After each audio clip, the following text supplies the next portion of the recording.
An orchid jungle in today's Orchid Medley Chit Chat with all of the excitement of fall blooms and spikes, including a mention about the upcoming weather challenges in Southeast Texas. Stay tuned for all the updates from the Orchid Hut.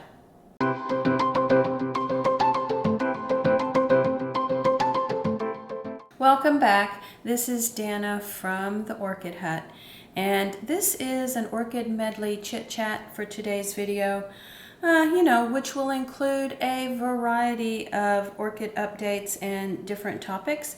You never know what might come up in an Orchid Medley Chit Chat, but whether you're an experienced grower or a beginner, you probably will learn something new. And either way, I hope you enjoy the orchids that I have brought to show you today. The first thing, though, that we're going to start with are my Phalaenopsis orchids, and I mentioned this in the last couple of videos. I have 5 Phalaenopsis orchids that started spiking in the summer and early fall, long before we had any kind of cool weather. This is a first for me in all of my 10 plus years of growing orchids.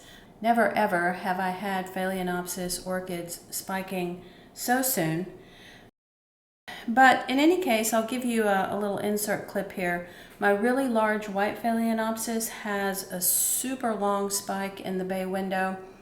This orchid usually has like maybe 13 buds on it. I don't think this summer spike is going to have 13 buds, but it does look like it might have 8 or 9 when it's finished developing. So that's the spike that's the furthest along in my collection.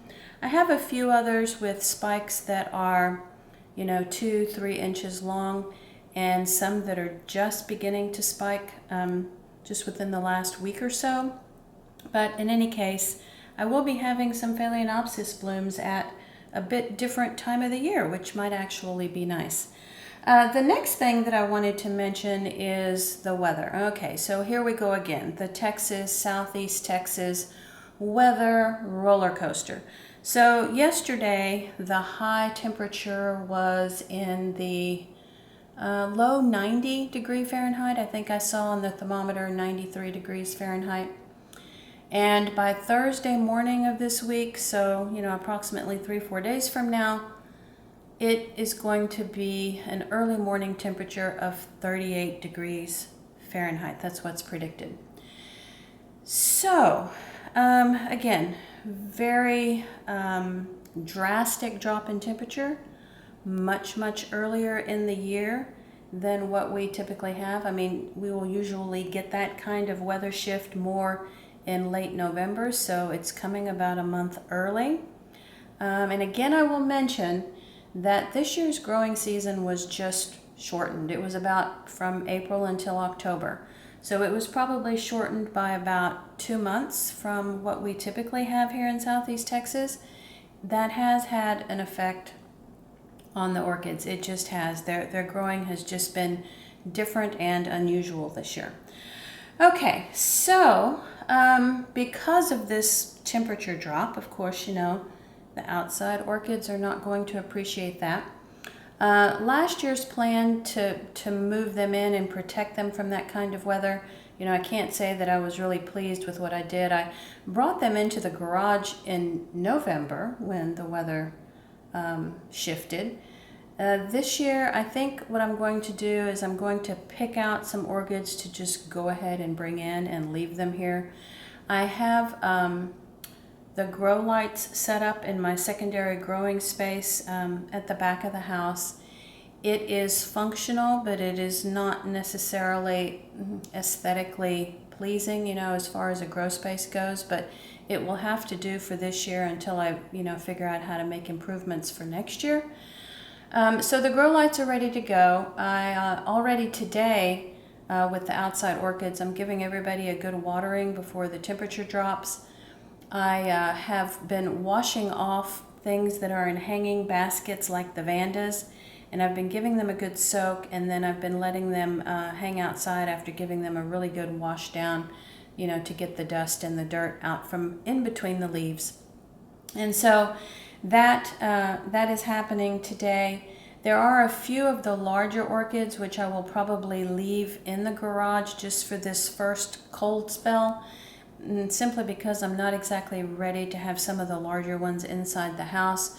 But for the most part, they're all just going to come in now and stay here for the remainder of the winter until they can probably go back outside, hopefully at the end of March. Okay, so that's kind of an update with stuff. I have been scurrying a bit today to get everything outside watered and making decisions about what to bring in and when. You know, it always, for whatever reason, seems to catch me a little bit off guard, but so goes the weather in Southeast Texas. Okay, so let's look at the orchids that are in front of the camera today. I think we are going to start off with the Catasetums because, yes, it is Catasetum season, and this is just oh so exciting for me. I'm going to try to move some of these out of the way so that we can focus on what I want the camera to pick up on. Okay, so let me just go ahead and take this out of the pot that's helping to hold it up. Now, this is a Fred Clark After Dark hybrid, and this is the Black Pearl. Now, this orchid was purchased earlier in the year. It had already set down its root system. It had already sprouted from the tops of the pseudobulbs. So there was really no way when I purchased it to give it a better potting setup. I just had to just leave it and go with it. So it's been growing outside near the Orchid Hut with filtered sun and shade throughout the year. And it does have a bloom spike. So I'm really looking forward to being able to see what these Black Pearl blooms look like. Now, this spike started, I would say, at the very end of September. So this spike is now about 2 to 3 weeks old. You can see that the buds are just beginning to form. I did bring this orchid in when the spike was just starting so that I didn't risk anything blasting because of bringing it indoors. And it already does show some signs of going into dormancy for the winter. Now, the tops of the leaves got a little bit sunburned on the tips. As the sun was getting lower into the sky, the tips of the leaves did get a little sunburned, and I cut those back. But now you can actually see the leaves beginning to turn yellow, you know, closer to the center of the plant. So this is just a sign of dormancy, and these leaves will yellow and drop off probably simultaneously as the orchid is blooming. Now, of course, plans for this one would include probably separating some of these pseudobulbs for next year and giving the entire plant, whether it's 1 or 2 plants or even 3, a bit better of a potting setup. So this one now is under the grow lights in the secondary growing space, and I will definitely do a featured orchid video on this one when it's in bloom. Okay, so let's have a look at the next Catasetum. Now, this is the one that I repotted earlier in the year. I will put a link in the upper right-hand corner of the screen to show you that repot. And it was a setup where it was a plastic pot, and we had some holes to create a water reservoir down here. And that worked well throughout the growing season. There were times during the summer where this one needed to be watered twice a day because it was actually that thirsty. Now, for both of these Catasetums, I have cut back on the watering. I'm only watering now maybe every other day, every 2 days, and I'm not worried quite so much about totally saturating the plant because as this goes into dormancy, it will want less and less water. One of the things, though, that I'm really pleased about, and I know it's difficult to get the whole thing on camera, but you can tell that this bulb growth from this year is larger than the previous bulbs, And so its growth was really, really strong this year. I was pleased with that. Just recently, it started getting top heavy. It's so large that I did have to put a stake in to kind of support it. Now, the other thing about this one, and this is another Fred Clark After Dark orchid.